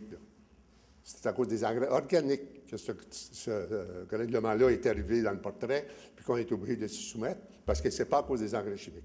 Et puis, en agriculture, vous savez, le mot biologique, c'est très beau, mais ça restreint beaucoup de choses. C'est plus dispendieux à produire. Puis, si on veut instaurer de la relève, il ne faut pas les écraser tout de suite au départ. Puis là, je ne viens pas faire un plaidoyer pour les utilisations des engrais chimiques et ces choses-là, absolument pas. Mais ça devient une obligation, à un certain moment, de faire la part des choses. Puis je ne pense pas que l'agriculture ait tant causé de dégâts que ça à l'environnement. Parce que vous avez dans des endroits, puis c'est prouvé ça, que les clubs de golf mettent beaucoup plus d'engrais chimiques, qui sont beaucoup plus responsables dans leur environnement, là, dans leur bassin versant, des causes de surplus de phosphore que la production agricole. On a eu les problèmes des algues bleues qu'on entend à toutes les années. Et puis, plus souvent, il y en a plus dans les endroits de villégiature qu'il y en a en zone agricole. Ça fait que, vous savez, là, il faut faire bien attention quand on dit qu'on parle de biologique, de penser que tout le monde va devenir biologique. Premièrement, il y a des cultures qui ne se font pas biologiquement. Ça fait que, oublions ça. On parle du maïs, par exemple, ça soit du maïs sucré ou du maïs grain. Si vous n'avez pas un apport en azote très fort, vous n'aurez pas de récolte. Ça ne sert à rien d'investir 200-300 piastres de l'arpent le printemps pour semer du maïs si vous n'êtes pas capable de le fertiliser suffisamment pour qu'il y ait une récolte. Parce que vous savez, la personne qui fait ça, là, elle fait ça pour gagner sa vie. Il faut gagner un profit au bout de ça. Ça fait que moi, je ne fais pas, encore une fois, un plaidoyer pour l'utilisation massive d'engrais chimiques, mais il va falloir qu'on accepte qu'en agriculture, il y en a de la pollution qui peut se faire, il y en a des choses qui peuvent être néfastes pour l'agriculture, pour l'environnement, mais c'est pas seulement. Vous savez, quand on prend notre sac de vidange, notre bac à récupération, puis on veut le porter au chemin, on fait de la pollution. Fait que c'est entendu qu'une entreprise agricole, l'agriculture en général au Québec, ça ne peut pas se faire, puis on ne peut pas nourrir le monde sans toucher à l'environnement de temps en temps. Mais seulement, c'est entendu que comme producteur, on a des leçons à s'imposer et puis essayer de y aller le plus délicatement possible pour essayer de protéger le plus possible, mais le faire à 100 %. Je pense que ça va être difficile. Merci beaucoup, M. Bachan. Bonsoir. Conseillère municipale à Boucherville. Tout à l'heure, j'ai entendu une question de M. Jaudoin. Il n'y a pas eu de réponse, alors je vais essayer de lui répondre, si vous permettez. Il était question de dézonage dans la zone industrielle à Boucherville. Alors, je ne veux pas qu'on parte d'ici ce soir, tout le monde en ayant l'impression qu'on est des mauvais joueurs, qu'on a un mauvais rôle côté agricole dans l'agglomération à Boucherville. On a 50 % de notre territoire qui est agricole. On en est très fiers. On essaie d'améliorer toujours nos liens avec nos agriculteurs. On a des projets de jardin collectif.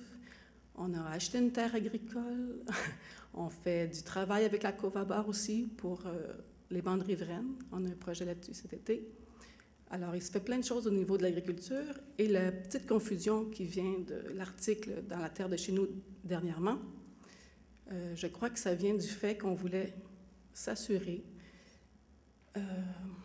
que dans le schéma d'aménagement, on se garderait une petite porte ouverte pour prendre le temps d'étudier un projet dans la zone industrielle qui concerne l'agroalimentaire, pas toutes sortes d'industries. Il y avait un projet qu'on voulait étudier qui concernait l'agroalimentaire pour mettre en valeur l'agriculture. Il y a un grand secteur de notre territoire qui est sous-exploité. Je pense que vous l'avez dit dans la présentation plus tôt, que nos terres sont sous-exploitées, qu'on pourrait en tirer un plus grand profit au bénéfice de tous. Alors, voilà pourquoi on avait demandé de laisser cette petite porte ouverte-là dans le schéma d'aménagement pour se donner le temps d'étudier le projet. Je ne sais pas si ça répond à votre question, M. Jaudoin. C'est beau? Merci beaucoup. Bonsoir. Merci, Mme Barabé. Bonsoir. Je ne prendrai pas beaucoup de temps. Madame Wood. Vous avez parlé de paysage. Ça m'a touchée parce que c'est ma profession. Je travaille en architecture de paysage. Puis, déjà, ce projet-là, ça m'allume beaucoup. Je trouve ça fort intéressant, votre projet en agriculture. Je trouve ça fort intéressant. Puis, je me dis qu'un des apports qu'il pourrait y avoir au paysage, ce serait, j'ai parlé tantôt de cartographie, je n'ai pas voulu bousculer personne, je me suis dit sensiblement que vous étiez sensible à ça, tout ça, mais c'est sûr que, bon, je pense que quand on part avec des cartes qui sont bien identifiées, ça nous guide dans nos aménagements. Mais ce que je voulais dire, c'est qu'en paysage, ce serait fort intéressant, au même titre qu'on avait fait de l'inventaire dans notre projet. Quand j'étais à l'école, on nous avait demandé d'étudier le territoire agricole à partir de 1940 jusqu'à nos jours pour Stanbridges, tout ça, tous les environs du Mont-Pinacle. Ce serait fort intéressant, je pense, de vous associer avec les étudiants en architecture de paysage de 3e année qui font des recherches puis qui ont un cours spécifique sur l'aménagement du territoire pour justement retracer ces traces-là qu'il y avait dans le paysage auparavant, puis faire ressortir ces éléments-là du territoire, murets de pierre, clôture, autres. Puis même, j'entrevois même tendre à y donner une facture contemporaine, puis extrapoler un peu ces éléments-là, puis faire des éléments de landmark ou des éléments, des gestes artistiques dans le paysage qui deviendraient justement dans notre région des éléments identitaires pour les gens, mais en milieu agricole. Donc, c'est mon intervention. Je vais te répondre brièvement à cette intervention-là. On parle aujourd'hui du PDZA, mais l'agglomération fait aussi un autre outil de planification, un autre règlement qui va être adopté bientôt. Donc, le schéma d'aménagement, on doit le réviser. Et le PDZA va être un peu va beaucoup alimenter le volet agricole du schéma d'aménagement. Et entre autres, dans le volet agricole, on parle beaucoup là, des paysages, au même titre dans la section plus aussi les milieux de vie, donc le côté patrimonial. Donc, toute la qualité des paysages, c'est un élément qui va dans le plan d'action de cartographie. On a certains paysages qu'on appelle emblématiques, qu'on connaît déjà. Donc, le fleuve, c'est un rang patrimoniaux. Mais tout l'aspect paysager est une composante là, qu'on veut mettre en valeur parce que le concept récréotouristique peut profiter aussi de ces éléments visuels-là. Et avec l'Université de Montréal, on a quand même fait des approches l'année passée là, pour bonifier. En 2005, l'agglomération a fait une étude avec l'atelier BRIC, donc les grands paysages, les grandes composantes paysagères du territoire. Il y avait un volet des paysages agricoles. On voulait le bonifier. On a fait des démarches. C'est sûr que là, c'était des coûts qui étaient trop importants pour le budget qu'on avait. Mais dans le plan d'action du schéma d'aménagement, c'est sûr qu'il y aura bonifier les paysages, les composantes paysagères là, emblématiques. Et il y a plusieurs méthodes là, pour trouver, c'est pour les gens, l'agglomération, c'est quoi les composantes qui sont importantes pour elles. Et on va bonifier le schéma en conséquence. Donc, le schéma, on devrait l'adopter en premier projet en juillet prochain. Et il va être en construction publique probablement en début 2015, l'année prochaine. Donc, c'est des éléments là, qu'on va... Donc, on voit que le PDZA va quand même se trouver des éléments qui vont cheminer vers le schéma d'aménagement. Donc, tout ce qu'on dit aujourd'hui, c'est des choses qui vont alimenter aussi le schéma d'aménagement là, qui est en processus de révision en parallèle avec le PDZA. On a encore le temps peut-être pour une ou deux questions. Monsieur, si vous avez... Madame, allez-y. Oui, bonjour, Marie-Paul Leblanc de la Direction de la santé publique en Montérégie. J'aime beaucoup ce que j'entends depuis le début. Bravo pour l'excellent travail qui a été fait à ce jour. Je dis, j'aime beaucoup entendre ce que vous venez de dire aussi par rapport à l'aménagement, parce que, évidemment, la santé publique, vous avez parlé au tout début, Madame Tremblay, pour de la sécurité alimentaire. Alors, c'est une chose. Je pense que toute l'accessibilité à des légumes frais fait partie, évidemment, de la qualité de vie des citoyens qui peuvent se nourrir. Et cette agriculture périurbaine, bien là, ça place aussi pour nourrir les citoyens. Alors, j'apporterai peut-être un élément qu'il faudrait garder en mémoire, je pense, dans tout ça. Je pense que vous y êtes sensible, mais de la santé publique, je le ramène. On a quand même des secteurs qui sont moins favorisés. Vous le savez très bien, puisqu'il y a eu une excellente initiative aussi de marché ambulant dans des secteurs moins favorisés de Longueuil. Alors, on a à la santé publique cette préoccupation de pouvoir donner l'accessibilité à des légumes frais, des petits fruits, évidemment, à l'ensemble, pour tous, pour toute la population. L'accessibilité tant économique que physique. Alors, je pense qu'on a une belle opportunité aussi de penser à ça, de ne pas oublier ça. Des fois, c'est facile de mettre en place des marchés puis de penser que tout le monde y a accès, mais quand on peut aussi favoriser faire en sorte que les gens puissent aller à la ferme davantage. Et puis, vous l'avez mentionné au tout début, c'est pas partout où on peut prétendre, où on peut avoir cette chance-là de prendre les transports en commun pour se rendre dans des zones agricoles. Alors, je pense qu'il peut y avoir une préoccupation aussi pour partir de milieux moins favorisés pour aller vers l'autocueillette. Il y a une foule de, je pense, d'idées intéressantes autour de ça. Un petit point que j'ai lu concernant la transformation, il y a toutes sortes d'initiatives qui peuvent être faites. Et là, je pense qu'il y a peut-être des incitatifs qui peuvent être mis en place pour apporter de la transformation sur place à la ferme. Et là, évidemment, nous travaillons avec le ministère de l'Agriculture, puis de plus en plus avec les milieux institutionnels, on voit qu'il y a des besoins qui existent. Alors, des fois, des petites productions maraîchères, une production maraîchère existe localement, mais il y a un minimum de transformation qui n'est pas présent pour pouvoir fournir des milieux institutionnels qui demandent quand même des légumes qui sont un peu transformés. Alors, on n'embarque pas dans les détails de volume et tout ça, mais en tout cas, il y a certaines de ces préoccupations-là, et d'autres, en fait, je pourrais vous les faire suivre, mais je voulais attirer votre attention là-dessus particulièrement. Merci. Merci, Mme Leblanc. Adrien Salois. Moi, j'écoutais la semaine excusez-moi, j'ai mal compris votre... Adrien Salois. Merci. J'écoutais la semaine verte, j'écoute ça depuis au-delà de 40 ans. Là. Et puis, je fais de l'agriculture urbaine chez moi. Je suis sûr que je ne suis pas un gros agriculteur, je le sais très bien. Mais par contre, quand j'écoutais l'émission de dimanche passé, par exemple, on parlait de l'appauvrissement des sols qui était vraiment rendu critique au Québec, justement provoqué par la monoculture de maïs, entre autres, parce que ça tuait toute vie dans la terre. Alors, je pense que, oui, quelqu'un peut vivre du maïs ou du soya ou de d'autres choses, mais il faudrait peut-être cesser la monoculture. Parce que je pense qu'il y a quelque chose d'illogique là-dedans. Là, on demande des subventions, puis finalement, on subventionne les gens qui détruisent des sols. On demande des subventions pour des gens qui polluent le plus possible, alors qu'un autre reportage, j'ai écouté déjà à toi la semaine verte, qui parlait qu'en Suisse et d'autres pays en Europe, eux, ce qu'ils font, c'est que les gouvernements subventionnent en fonction de la non-pollution. C'est-à-dire, moins tu pollues, plus tu es subventionné. Plus tu pollues, moins tu l'es. Au Québec, c'est exactement l'inverse. Il serait temps qu'on renverse la vapeur. Puis quand vous voulez vous donner une marque de commerce ici à Longueuil, c'est excellent de faire ça, ça en passant, mais il faudrait peut-être aviser comment ça fait des démarches auprès du ministère pour qu'à un moment, il revire ça à l'envers, qu'on revienne, c'est ça en Europe, en Suisse, entre autres. Puis l'agriculture biologique en Suisse, je ne me trompe pas, c'est au-delà de 30 %. Fait qu'on ne vient pas dire qu'on ne peut pas vivre avec l'agriculture biologique, c'est faux. Moi, personnellement, il n'y a pas eu ce reportage-là. J'ai lu beaucoup là-dessus. J'ai écouté d'autres reportages. Ça se fait. Pas dans le sens que l'agriculture biologique ne produit aucune pollution. On le sait très bien, tout activité humaine, comme disait Mme Tremblay tantôt, ça en fait. Mais je pense qu'il faudrait subventionner d'abord ceux qui polluent le moins. Exactement le type européen-suisse. Puis cesser de subventionner des gens qui appauvrissent les sols d'année en année parce qu'ils s'entêtent de tout, produire toujours la même chose.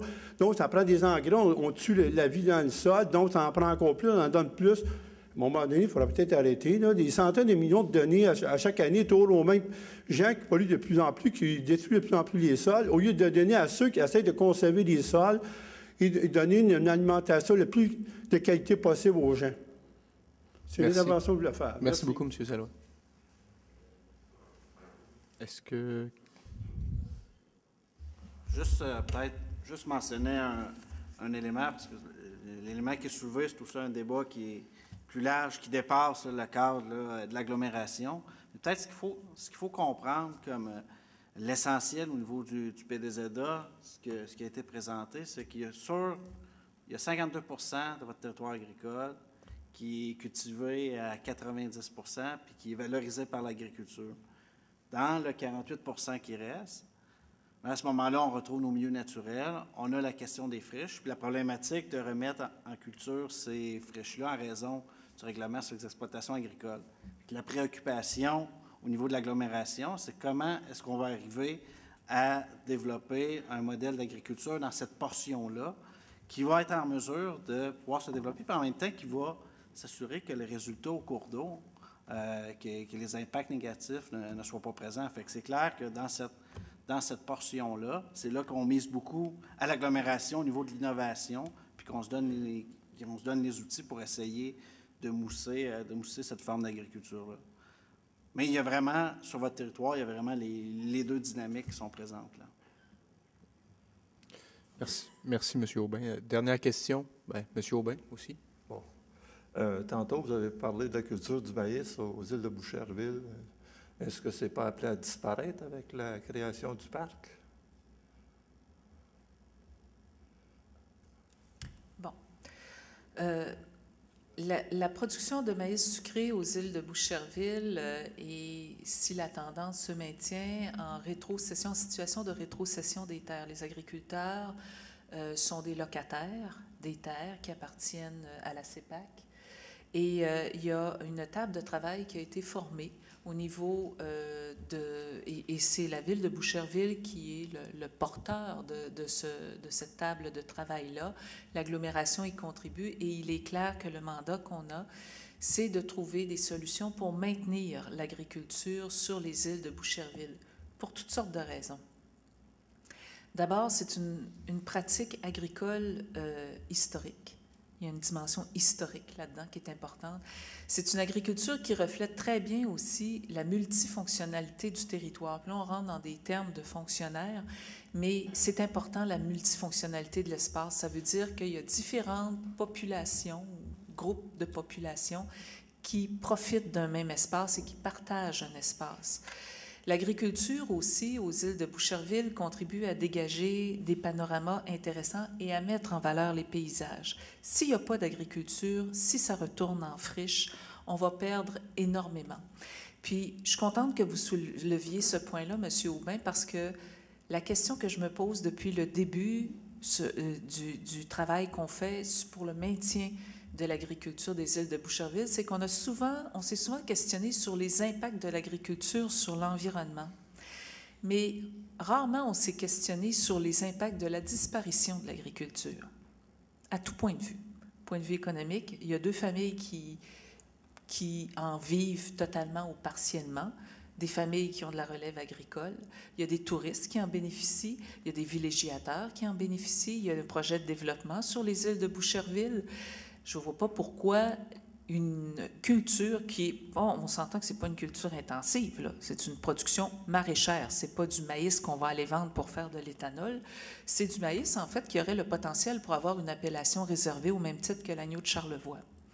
Donc, pour répondre plus précisément à votre question, on travaille fort pour le maintenir. Pourquoi? Parce qu'on y tient comme culture, on tient à maintenir les agriculteurs qui sont là, qui sont 2 familles bien enracinées sur le territoire agricole de l'agglomération de Longueuil. Et puis, il y a aussi le fait que si on perd l'agriculture sur les îles de Boucherville, bien, on part avec une perte alors qu'on veut augmenter de 10 % les terres en culture sur notre territoire. Comprenez-vous que là, on part perdant en partant. C'est qu'on fait ce qu'on peut et j'ai avec moi un travail, une ébauche de travail que je ne peux pas vous montrer parce que même les membres du comité consultatif agricole n'ont pas reçu la version finale, mais c'est une étude sur la conciliation entre le maintien de l'agriculture et la présence des autres activités. On nie pas le fait qu'il va y avoir des activités touristiques sur ça, il n'y a pas de problème avec ça. Ce qu'on dit, c'est on est capable de faire de l'agriculture, maintenir l'agriculture, puis que tout le monde y trouve son compte. Même, ça peut être un plus pour les activités touristiques puis le projet de développement des îles de Boucherville qui est là. C'est qu'on va faire tout ce qu'on peut pour la maintenir. Mais c'est pas facile. Je vais vous l'avouer, il y en a qui aimeraient mieux pas avoir d'agriculture. Moi, je pense qu'on ne se doute pas de la richesse qu'on va perdre. Une autre chose, sur la carte qu'on voit, là, près de l'autoroute 30, il y a une zone qui est blanche. Je ne sais pas si vous voyez. Oui. Ah oui, ça c'est votre lot, hein, M. Aubin? Là, vous m'en parlez, oui, allez-y. Non, oui, il y a ce lot-là, mais il n'y a pas juste... Bien, en tout cas, il n'y a pas juste ça. Le long de l'autoroute 30, du côté est, oui. Il y a des terres qui sont cultivées. Oui. Ce n'est pas zoné agricole, mais c'est cultivé. Ça a toujours été cultivé, puis c'est encore cultivé. Est-ce que ça ne pourrait pas être zone agricole, ça? Est-ce que tu sais de quel lot il est question? Vous faites référence là, aux 2 terres qui longent l'autoroute 30 entre la 30 et les lignes hydroélectriques qui sont en zone urbaine. Donc, ce qui est en vert. Entre le boulevard Maricourt ou c'est ça, Kimber entre, et le chemin de Chambly. C'est ça, entre Cousineau et Kimber. Et aussi, il y avait un chemin de Chambly et Cousineau. Donc, à l'époque, c'était ce qu'on appelle une inclusion agricole. Donc, il faut comprendre ce qui est en blanc. Non, c'est pas de ça que je parle. Oui, je parle des terres qui sont en dessous des pylônes. C'est ça. Il n'est pas question de bâtir en dessous de ça, mais c'est cultiver ces terres-là. Est-ce que ça ne pourrait pas être zone agricole? Bien, ces terres-là, avant, elles étaient ce qu'on appelle une inclusion agricole. Donc, comme c'était une zone, comme c'était des terres qui étaient en zone urbaine, donc ce qui était en blanc, le propriétaire, à l'époque, avait demandé à la CPTU de se faire réinclure en zone agricole en 79. C'est pas de cette terre-là. Oui, mais c'est cette terre-là, oui. Et à ce moment-là, vu qu'il y a... Parce que l'emprise appartient à Hydro-Québec. Ce qui est en dessous des lignes électriques, ça appartient à Hydro-Québec. Donc, la terre qui était cultivée, c'était celle qui était entre Hydro-Québec et l'autoroute 30. Et le propriétaire du terrain, il y a quelques années, 5, 6, 7 ans, a demandé de retrouver ces terres à des fins urbaines pour pouvoir les développer. Puis, entre autres, il y a le faubourg Cousineau qui se développe dans ce secteur-là. Mais les terres Hydro-Québec, elles sont... je ne sais pas si Hydro-Québec loue encore ces terres à des producteurs agricoles, mais c'est une terre qui ne sera pas développée à des fins nécessairement urbaines parce qu'Hydro-Québec ne veut pas qu'on construise sous ces pylônes-là. Mais pour le moment, ce n'est pas des terres qui sont à inclure en zone agricole. Non, mais est-ce que ça ne pourrait pas être zone agricole étant donné qu'il n'est pas question de construire en dessous des pylônes? Elles sont cultivées, ces terres-là? Bien, on pourrait y réfléchir, là, mais c'est Hydro-Québec. C'est sûr que Hydro-Québec a mieux que ces terres soient pas en zone agricole, ces pylônes ne soient pas en zone agricole parce que c'est moins problématique pour faire de l'entretien à long terme. Mais il faut comprendre que c'est une petite superficie. Et je ne sais pas encore, là, je ne sais pas si Hydro-Québec loue ces terres-là chaque année là, à des agriculteurs pour l'entretenir. Peut-être qu'elle le faisait avant parce que la terre était cultivée entre Hydro-Québec et l'autoroute 30, mais comme maintenant, c'est un projet qui va être... Maintenant, c'est un propriétaire privé qui est là. Peut-être que les terres seront plus louées, là, mais ça, je ne peux pas vous répondre à ça. Merci, M. Aubin. Peut-être une dernière question. Bonjour, Linda Beausoleil, Fédération interdisciplinaire de l'horticulture ornementale du Québec. Je trouve très intéressant tous les propos qui ont été énoncés ce soir. Je voulais simplement ouvrir une petite porte plus sur l'aspect ornemental, parce qu'on a parlé beaucoup d'agroalimentaire, mais je pense qu'au niveau ornemental, il faut aussi faire en sorte que le PDZA puisse s'y appliquer. Je pense qu'il y a beaucoup d'intérêt, que ce soit particulièrement là, sur les projets là, de développement du territoire Éco 21, entre autres. Il pourrait y avoir justement là, des projets qui se développeraient, qui mettraient de l'avant de l'agriculture, mais ornementale, qui pourrait aussi servir à la collectivité. Je pense que la ville, puis même les citoyens, c'est au niveau relations de vie et tout ça, je pense que les citoyens aussi pourraient y être gagnants. Puis au niveau de la collectivité, ça pourrait aussi servir au niveau de la ville s'il y avait des développements agricoles ornementaux qui pourraient se faire. Puis ça donnerait une accessibilité à ce marché-là localement. Et puis aussi au niveau des innovations, je pense au niveau du génie végétal, il pourrait y avoir beaucoup de développement, que ce soit sur les plantes pour justement la naturalisation de berges et d'autres types là, de marais filtrants, etc. Donc, ça serait quelque chose que je trouve intéressant qui soit intégré aussi. Merci, Mme Beausoleil. Madame Beausoleil, merci beaucoup. Effectivement, on met beaucoup d'emphase sur l'agriculture qui nous nourrit. Hein, c'est sa fonction première. Hein, c'est une fonction nourricière. Par contre, c'est vrai que la zone agricole de l'agglomération de Longueuil se prête particulièrement à la production ornementale. D'ailleurs, il y en a de la production ornementale. C'est pas pour rien qu'on a la route Fleurs et Saveurs. C'est parce que ça prenait en compte ce qui existait déjà sur le territoire, entre autres M. Lacoste, qui était ici ce soir. Je ne sais pas s'il est encore là. Et effectivement, quand on parle d'ornemental, on n'associe pas nécessairement ça à une fonction première, mais je pense que sur un territoire qui est très près des habitations, il y a deux grands axes sur lesquels il faut miser. C'est celui du respect de l'environnement et celui de la santé. Comme population, on veut pas avoir peur de on veut être à l'aise avec l'agriculture qui nous côtoie et l'ornemental est particulièrement intéressant. Et quand on parle de contribution à la santé, on pense à la santé physique, l'aspect nutritionnel, mais l'ornemental, l'horticulture ornementale, le jardinage, les produits qu'on en ressort, l'amélioration du cadre de vie, bien, c'est démontré scientifiquement que ça joue un rôle très positif sur la santé mentale de la population. Donc, oui, on n'a peut-être pas mis, j'ai peut-être pas assez insisté là-dessus, on couvrait les grandes lignes, mais effectivement, les plantes ornementales et les plantes qui rendent des services environnementaux, celles qui font de l'ombre là où il y a des îlots de chaleur, celles qui isolent ou qui font des toits verts, celles qui filtrent l'eau. Ce sont des plantes sur lesquelles on peut miser. On a les espaces pour les produire et on a des espaces pour les utiliser. Merci, Mme Tremblay. Alors voilà, c'est ce qui conclut cette période de questions. Alors en mon nom et au nom des présentateurs, j'aimerais vous remercier pour votre présence ce soir. Sachez que toute la documentation disponibles pour le PDZA, notamment les présentations qui ont été effectuées ce soir, se retrouveront sur le site de la Ville de Longueuil, longueuil.ca. Alors, merci d'avoir été présents ce soir et merci aux élus de s'être présentés.